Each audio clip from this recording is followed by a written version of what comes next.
Bonjour à tous, bienvenue à ce retour d'expérience sur le déploiement de l'agilité et en particulier du framework SAFe dans un environnement d'ingénierie complexe pour le moins.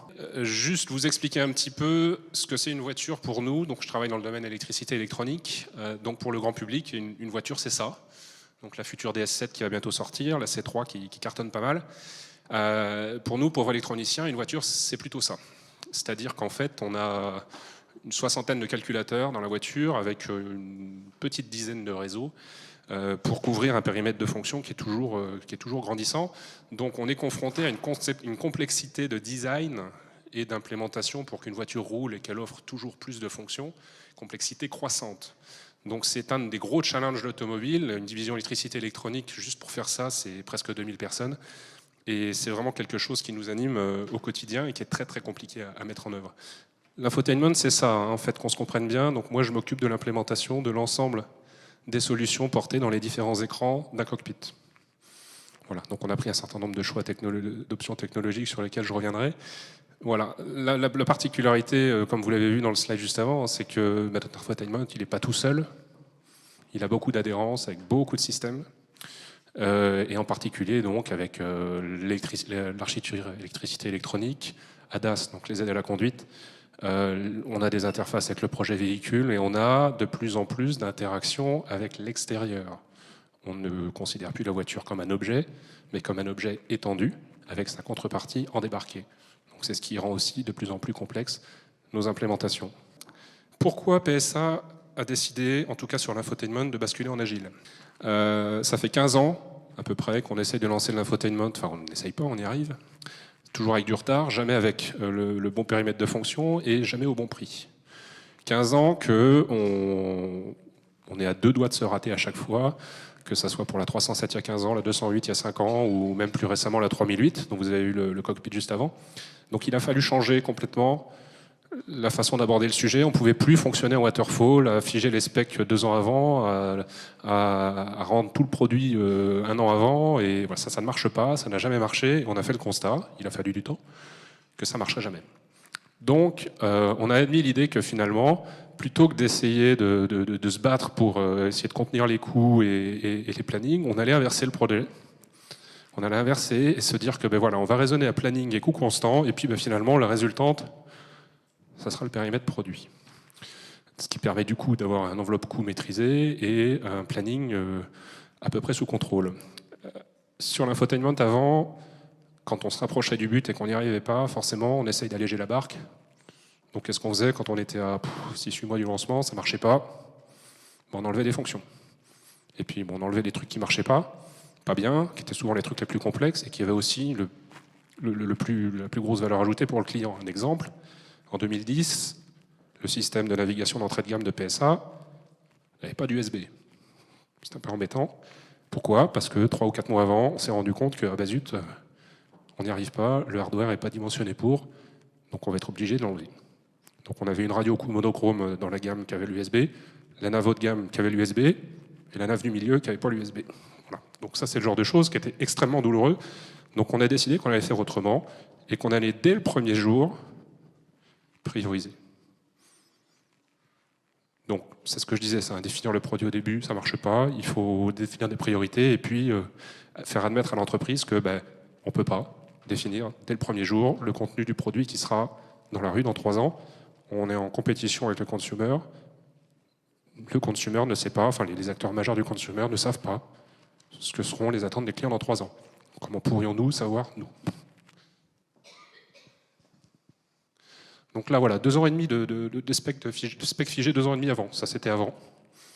Donc imaginez, 2 ans et demi, il fallait être capable de dire, voilà, le produit, ça sera ça. Marche pas. Il fallait 100% des fonctionnalités au lancement commercial, moins 18 mois, 1 an et demi avant. Marche pas non plus.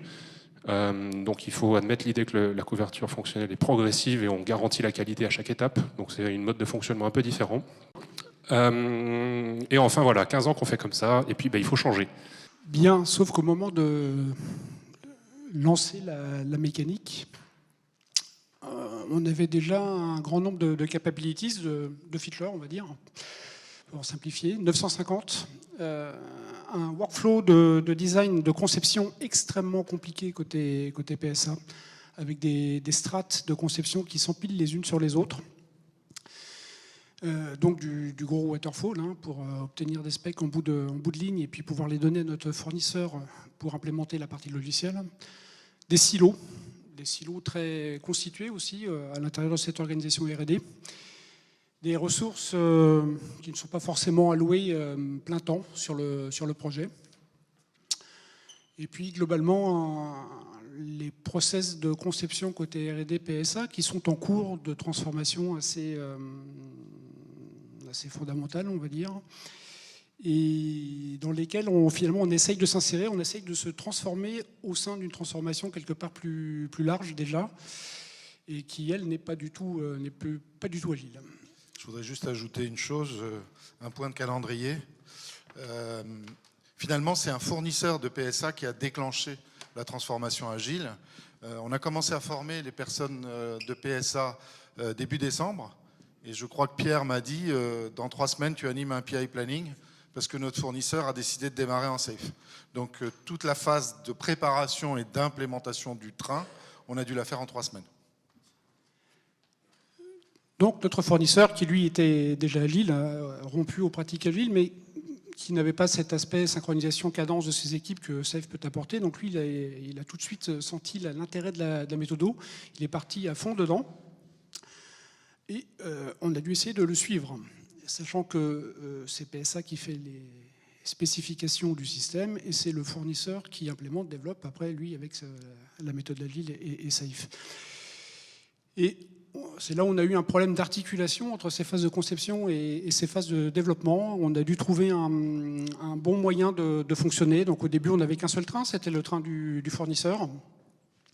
Et puis nous, on s'est dit, ouais, bon, ok, on va l'alimenter de temps en temps pour qu'il puisse démarrer ses PI, mais sans pour autant s'imposer une rigueur, quelque part, dans le cadencement aussi de la production de nos specs.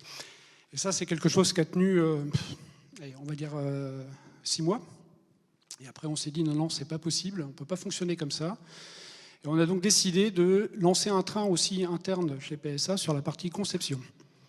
Donc on applique vraiment la partie méthodologique de Safe sur une partie purement de conception, avec des équipes de conception qui travaillent en agilité, en sprint. Donc un sprint démo d'une équipe de conception, c'est quoi ? C'est la présentation de specs, c'est du PowerPoint qui explique ce qui a été fait en termes de spécification, en termes d'IHM, etc. Donc ça, on arrive à bien matcher vraiment toutes les pratiques agiles sur des équipes de conception. Néanmoins, j'avais parlé des silos tout à l'heure. Il a fallu casser un peu les silos, enfin casser un peu beaucoup. J'ai parlé de strates de conception qui s'empilaient, donc là aussi il a fallu intervenir. Et donc on a redéfini des équipes de conception un peu virtuelles, nos fameuses feature teams, en venant piocher dans les différents endroits de l'organisation pour pouvoir définir des équipes qui peuvent prendre un sujet de manière complète, de l'exigence haut niveau à l'exigence bas niveau pour le fournisseur, et qui est donc cette autonomie de travail. Donc là, ce qu'il faut bien comprendre, c'est que nous, on a mis en place ces verticalités, là, mais que chaque personne sur sa strate horizontale est tenue aussi, et c'est là la difficulté, de respecter un référentiel imposé par la structure à laquelle il appartient. Donc c'est là où les choses se sont un peu compliquées. Et comme d'un point de vue logiciel, on peut avoir une maturité de réalisation du logiciel, on a appliqué la même méthode côté spec. On a une maturité de spécification. Alors on a défini trois rangs de spécification, de la description de l'intention de départ à une formalisation de plus en plus fine de ce que l'on souhaite faire. Et on met en place après des